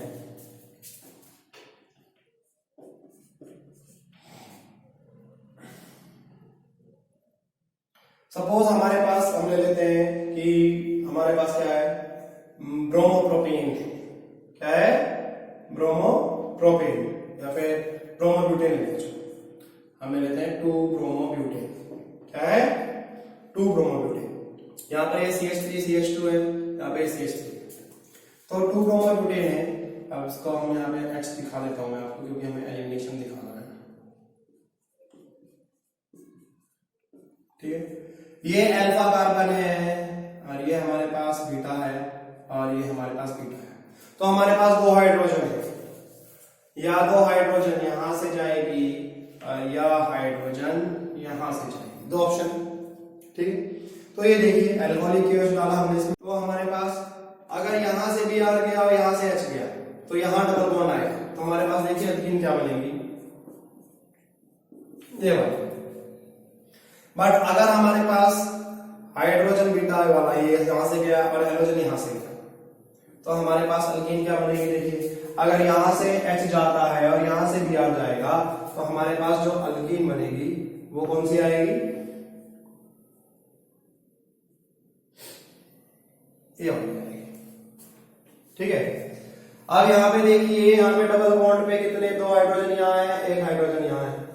यहाँ पर डबल बॉन्ड पे 1 हाइड्रोजन इधर है, 1 हाइड्रोजन। तो ये वाला जो है मेजर प्रोडक्ट होगा, ये वाला मेजर प्रोडक्ट होगा। सो ये हमारे पास क्या था? एलिमिनेशन रिएक्शन था। कौन सा? Beta elimination. ठीक है बच्चे, तो बीटा एलिमिनेशन रिएक्शन में हमारे पास क्या? अल्कीन बनी है 2, और स्टेबल वाली कौन सी है? जिसपे डबल बॉन्ड पर less number of hydrogen atom है, वो हमारी क्या है? स्टेबल अल्कीन है। ठीक है बच्चे, तो ये हमारे पास क्या था? एलिमिनेशन का टाइप। तो बाकी एलिमिनेशन में आपको एकदम चैप्टर के आखिरी में बताऊंगा कुछ स्पेशल है केसेस। मैंने बताया था E1 E2 और CB कार्बन आयन के साथ में। E1 E2 जो होता है हमारे पास, एक तो यूनिमोलिकुलर होता है E1 वाला, E2 वाला जो होता है वो बाइमोलिकुलर होता है, सेकंड ऑर्डर काइनेटिक्स फॉलो करता है और एक कार्बन आयन बनाता है। ठीक है, ठीक है बच्चे, तो ये हमारे पास क्या था? एलिमिनेशन रिएक्शन थे। और जो हमारे पास एलिमिनेशन रिएक्शन भी होंगे, इसका ऑर्डर जो होगा वो क्या होगा? 3 डिग्री, 2 डिग्री, 1 डिग्री और आखिरी में हमारे पास आ जाता है। ठीक है, तो ये हमारे पास ऑर्डर है किसका? रिएक्टिविटी का। ठीक है, क्या है? Reactivity of halides. फिर इसके अंदर भी सबसे जल्दी कौन सा कर जाएगा भाई? हमारे पास आयोडाइड, फिर ब्रोमाइड, फिर हमारा क्लोराइड। ये हमारी अल्काइल हैलाइड की रिएक्टिविटी होगी इस केस के अंदर। ठीक है बच्चे, इसमें एलिमिनेशन रिएक्शन अगर होता है तो एलिमिनेशन केस के अंदर हमारे पास ये सीन बन जाता है। अब मान के चलो हम मेटल के साथ रिएक्शन करते हैं। क्या? Reaction with metals. अब मेटल्स के साथ करिए बेटा, जितने भी रिएक्शन हमारे सिर्फ हेलो अल्केन्स के चल रहे हैं, हेलो रिंग्स के नहीं करवाए मैंने। अब जब भी मैं अल्काइल हैलाइड को किसके साथ ट्रीट करता हूं? मेटल के साथ। सपोज मैग्नीशियम, तो ये क्या है? जब भी मैं RX को मैग्नीशियम के साथ करूंगा तो वो RMgX बनाएगा। इसको हम कहते हैं ग्रिग्नार्ड रिएजेंट। और ये जो है हमारे केमिस्ट्री का ब्रह्मास्त्र है। ब्रह्मास्त्र क्यों है बच्चे? हर चीज बन जाती है। जैसे ब्रह्मास्त्र क्या था? अचूक था, जिस पर अटैक कर दिया और मर गया। ऐसे ही हमारा ग्रिग्नार्ड रिएजेंट है, इससे हम अल्केन बना सकते हैं, अल्कोहल बना सकते हैं, कीटोन बना सकते हैं, एल्डिहाइड बना सकते हैं। ये हर चीज की प्रिपरेशन में काम आ जाता है। कार्बोक्सिलिक एसिड बना लो, अमीन्स बनवा लो, it can be used anywhere. हर चीज की कन्वर्जन में काम आ जाता है। तो जब भी हम अल्काइल हैलाइड को मैग्नीशियम के साथ करते हैं, इन द प्रेजेंस ऑफ किसमें किया जाता है? ड्राई ईथर में किया जाता है। और ये क्या बना लेता है? RMgX बना लेता है। अब क्वेश्चन आ जाता है कि जो हमारा ग्रिग्नार्ड रिएजेंट है it should be prepared in anhydrous condition, anhydrous condition में बनाना चाहिए, मॉइस्चर नहीं होना चाहिए। क्यों? क्योंकि अगर इसे मॉइस्चर मिल गया, अगर इसे मॉइस्चर मिल गया तो ये क्या बना लेगा? अल्केन बना लेगा। क्या बना लेगा? It will form alkane. ठीक है बच्चे, जैसे कि देखते हैं हमारे पास RMgX है, प्लस सपोज हमने वाटर की प्रेजेंस में कर दिया। अब वाटर की प्रेजेंस में कर दिया, ये हमारे पास पॉजिटिव है, ये हमारे पास नेगेटिव है। ऐसे ही ये हमारा नेगेटिव है और ये हमारा पॉजिटिव है। तो पॉजिटिव नेगेटिव क्या है? आपस में जुड़ जाएंगे। पॉजिटिव पॉजिटिव के पास नहीं जा सकता, तो ये नेगेटिव और ये पॉजिटिव कंबाइन कर जाएगा और ये अल्केन बना लेगा। प्लस आपके पास क्या आ जाएगा? MgOH। ठीक है बच्चे, कोई भी, याद रखना, कोई भी प्रोटॉन डोनर है जो प्रोटॉन दे सकता है, जब आप उसको ग्रिग्नार्ड रिएजेंट के साथ डालोगे तो वो हमेशा अल्केन बनाएगा। अल्केन की प्रिपरेशन में भी आता है, ये 11th स्टैंडर्ड में भी पढ़ा है आपने। ठीक है, ग्रिग्नार्ड रिएजेंट को जब भी किसी भी प्रोटॉन डोनर के साथ डाला जाएगा तो वो क्या करेगा? It will form alkane, respective alkane बन जाएगी। प्लस ये याद रखना, पॉजिटिव नेगेटिव कैसे है? बाकी जब प्रोटॉन दे दिया, प्रोटॉन के बाद जो बच गया वो क्या करेगा? हमेशा ये काम कर लेगा। ठीक है, ओके बच्चे। फिर बच्चे हमारे पास जो रिएक्शन आ जाता है वो कौन सा है? Wurtz reaction. ठीक है, वुड्स रिएक्शन ये भी हमने 10th स्टैंडर्ड में पढ़ा है, 11th में भी पढ़ा है। ठीक है, और ये 12th स्टैंडर्ड में भी इसमें काम आता है। इसमें क्या है कि हमारे पास हमारा अल्काइल हैलाइड जब हम सोडियम के साथ करते हैं इन the presence of dry ether, तो वो ड्राई ईथर के साथ में जब रिएक्ट करता है, it is used to form alkenes plus NaX। ठीक है, ओके, इसको मैं ऐसे लिख सकता हूं, यहां पर RX लिख देता हूं मैं आपके लिए। और ठीक है, RX को भी ऐसे लिख देता हूं XR। तो यहां से ये NaX तो बाहर हो गया, प्लस क्या बन गया R। तो इस रिएक्शन को क्या कहा जाता है? वुड्स रिएक्शन के नाम से जाना जाता है।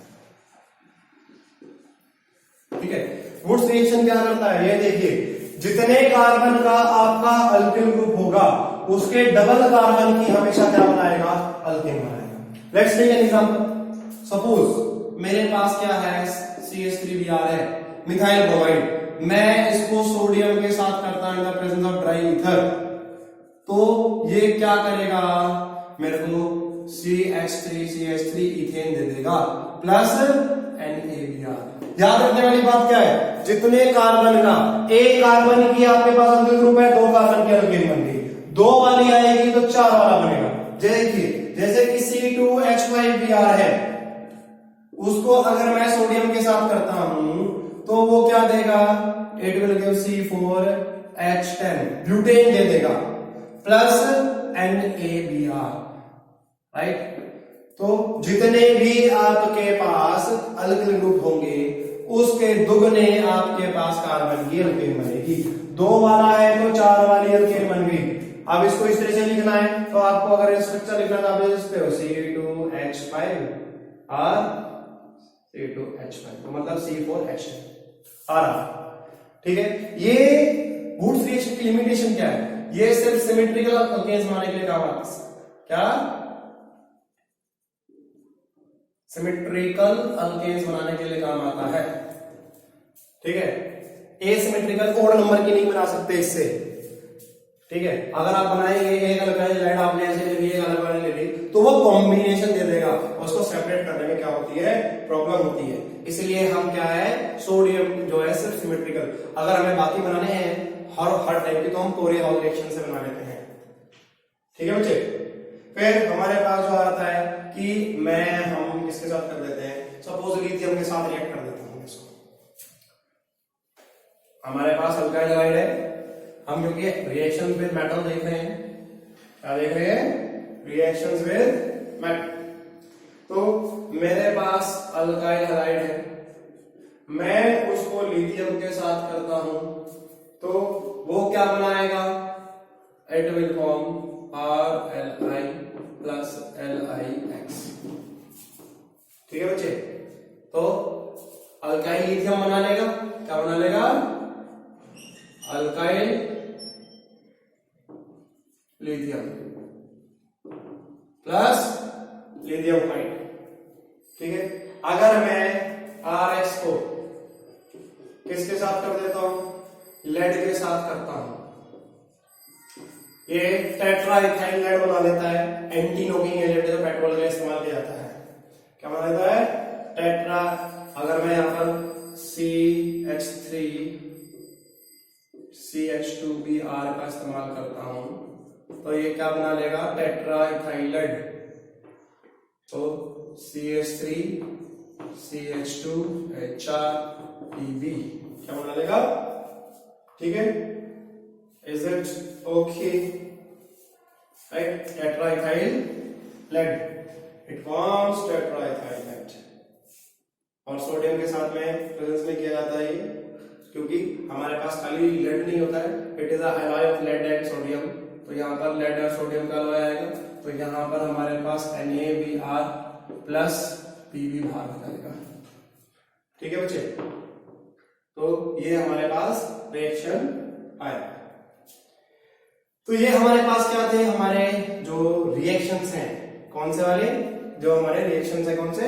मेटल के साथ रिएक्शन है। बच्चा ये रिएक्शंस लिख लो, ये वाला भी लिख लो, ये क्योंकि आपकी कॉपी में और जो NCERT की किताब उसमें नहीं दिए हुए, प्लीज राइट इट डाउन।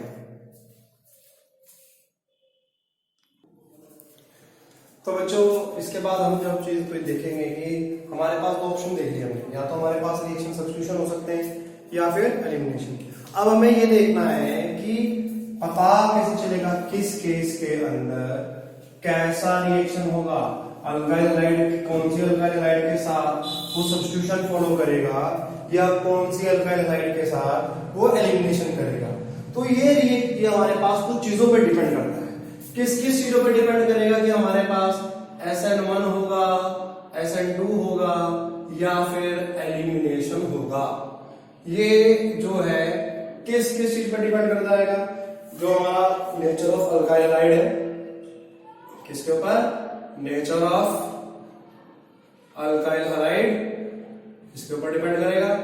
फिर size of the nucleophile, size of nucleophile, और तीसरा जो है रिएक्शन कंडीशन, इनके ऊपर हमारा डिपेंड करेगा क्या या SN1 हो रहा है, SN2 होगा या फिर वो एलिमिनेशन होगा।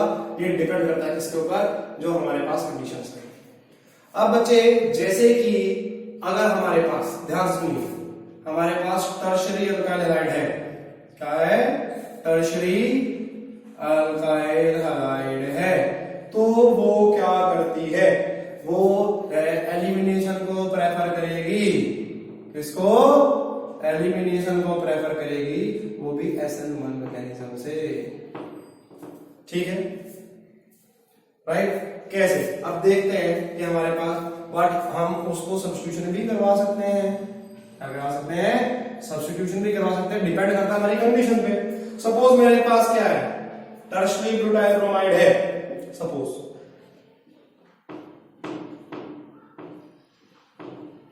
ये हमारा CH3 है, ये CH3 है, ये भी CH3 है। अब मैं इसके अंदर अगर मैं एक्वस KOH डालता हूं तो अलग प्रोडक्ट आएगा, और खाली पानी डालता हूं तो अलग प्रोडक्ट आएगा। अगर मैं सिंपल पानी डाल के हीट करता हूं, ठीक है, तो ये क्या करेगा? अल्कोहल बना लेगा। मतलब यहां पर हमारे पास Br आ जाएगा। क्या आ जाएगा? ये Br की जगह पर यहां पर OH, और ये हमारा CH3, ये हमारा CH3 और ये हमारा CH3। मतलब हमारे पास अगर वीक बेस है तो ये केस हुआ। क्या हुआ? बट अगर मैं यही रिएक्शन एक्वस KOH के साथ करवाऊं तो ये अल्कीन बना देगा। किसके साथ? अगर मैं एक्वस KOH के साथ, स्ट्रॉन्ग थोड़ा सा बेस हो गया, तो अगर वीक बेस है तो ये अल्कोहल बना लेगा, टर्शरी अल्काइल हाइड। अगर स्ट्रॉन्ग बेस आ गया तो वो अल्कीन बनाएगा। क्या बनाएगा? It will form a alkyne. तो हमारे पास अल्कीन कैसे बन जाएगी बच्चा? ये हमारे अल्कीन बन जाएगी। ठीक है, ये हमारे पास अल्कीन आ जाएगी अगर एक्वस के साथ किया। टर्शियरी अल्काइल हलाइड के केस में हमारे पास ये होता है। अगर हमारे पास प्राइमरी अल्काइल हलाइड हो तो क्या होगा वो भी देखते हैं। अगर हमारे पास primary alkyl halide, primary alkyl halide, primary alkyl halide क्या फॉलो करेगी? SN2 मैकेनिज्म फॉलो करेगी, हमने देखा था। ठीक है, बट ये एलिमिनेशन भी करवा सकते हैं, वो हमारी कंडीशन पे डिपेंड करेगा। ठीक है, अगर मैं अल्काइल हलाइड में एक्वस KOH डालता हूं तो वो अल्कोहल प्लस KX बनाएगा। ये है substitution reaction by SN2। But अगर मैं स्ट्रॉन्ग बेस ले लेता हूं, क्या इफ मैं यहां पर एल्कोहलिक KOH लेता हूं RX के साथ, तो अभी हमने देखा था ये कौन सा डिहाइड्रोजनेशन रिएक्शन होगा। ये हमारे पास अल्कीन बनाएगा, फिर क्या बनाएगा? KX बनाएगा। अगर हम प्लस हमारे पास क्या बनाएगा? पानी बनाएगा। राइट, ये हमारे पास क्या हो जाएगा अगर हम एल्कोहलिक लेते हैं, क्योंकि एल्कोहलिक यहां पर एक्वस KOH का पानी बना, यहाँ पे एल्कोहलिक KOH है तो यहाँ पर हमारे पास अल्कोक्साइड आयन आएगा। अल्कोक्साइड जो है क्या है? स्ट्रॉन्ग बेस है। अब स्ट्रॉन्ग बेस है तो क्या करेगा? वो ज्यादा एलिमिनेशन की तरफ प्रेफर करवाएगा और अल्कीन बनाएगा। ये वाला रिएक्शन सब्स्टिट्यूशन से हो रहा है ऊपर वाला।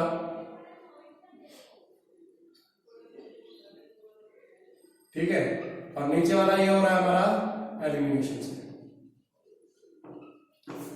तो ये डिपेंड किस पे करा? हमारे जो रिएजेंट है कि हमारे पास अल्कोहलिक था तो हमारे पास एलिमिनेशन हो गया, एक्वस था तो हमारे पास सब्स्टिट्यूशन हो गया। ठीक है, और जो हमारा अल्कोहलिक होगा ये लेस पोलर होगा। क्या होगा? Less polar. अब देख लेते हैं अगर हमारे पास सेकेंडरी अल्काइल हलाइड हो तो क्या होगा। क्या अगर हमारे पास सेकेंडरी अल्काइल हलाइड है तो क्या होगा? अब सेकेंडरी अल्काइल हलाइड आएगी तो हमारे पास ऑप्शन आ गया, या तो वो SN2 फॉलो करेगा या फिर वो एलिमिनेशन करेगा। ठीक है, SN2 करेगा या फिर एलिमिनेशन करेगा। अब ले लेते हैं जैसे कि हम 2-ब्रोमोप्रोपेन ले लेते हैं। क्या ले लेते हैं? 2-ब्रोमोप्रोपेन, इस तरीके से लेते हैं। ठीक है, अब रिएजेंट पे डिपेंड करता है कि हमारा रिएक्शन क्या होगा। सपोज मैं एक वीक न्यूक्लियोफाइल लेता हूं, हाइड्रोक्साइड आयन, तो उस टाइम ये क्या करेगा? सब्स्टिट्यूशन फॉलो करेगा। क्या करेगा? सब्स्टिट्यूशन फॉलो करेगा। और ये क्या बना लेगा? प्रोपीन क्या बना लेगा? हमारे पास ये यहां पर लग जाएगा। राइट, सो क्या दे देगा? ये हमें अल्कोहल दे देगा।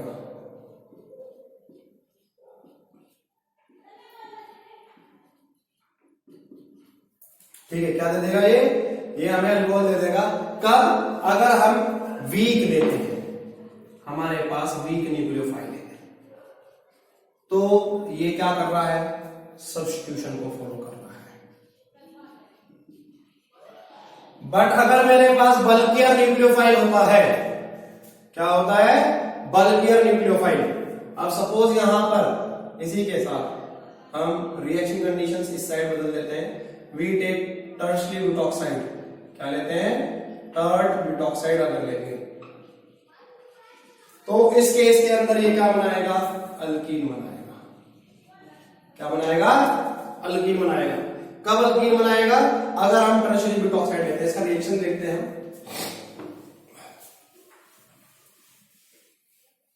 टर्शियरी ब्यूटॉक्साइड का मतलब क्या है?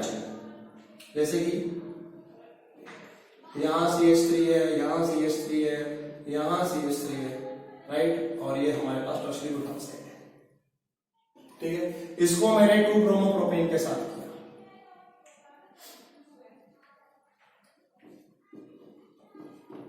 ठीक है, यहां पर इसके पास H है, इसे लिख सकता हूं मैं, ये क्लीवेज हो जाएगा और ये भी बाहर हो जाएगा। अगर ये बाहर होगा तो ये हमारे पास क्या बना देगा, इट विल फॉर्म प्रोपीन। ठीक है, प्रोपीन प्लस हमारे पास हमारा ब्रोमाइड आयन बाहर। ठीक है बच्चे, तो ये हमारे पास अल्कीन बनाएगा अगर हमारे पास स्ट्रॉन्ग क्या है, हमारे पास न्यूक्लियोफाइल है, बल्कि और न्यूक्लियोफाइल है। ठीक है बच्चे, तो ये हमारे पास हो गया कि हम रिएक्शंस को SN1 SN2 या फिर हमारे पास एलिमिनेशन कब होगा, प्राइमरी सेकेंडरी और टर्शियरी में। तो बेटा आज के लेक्चर में यहाँ तक ही काफी है। नेक्स्ट लेक्चर में हम हेलोरीन्स के रिएक्शंस और जो हमारे पास बाकी पार्ट रह गया है पॉलीहैलोजन कंपाउंड्स, उसको स्टडी करेंगे। Thank you for watching.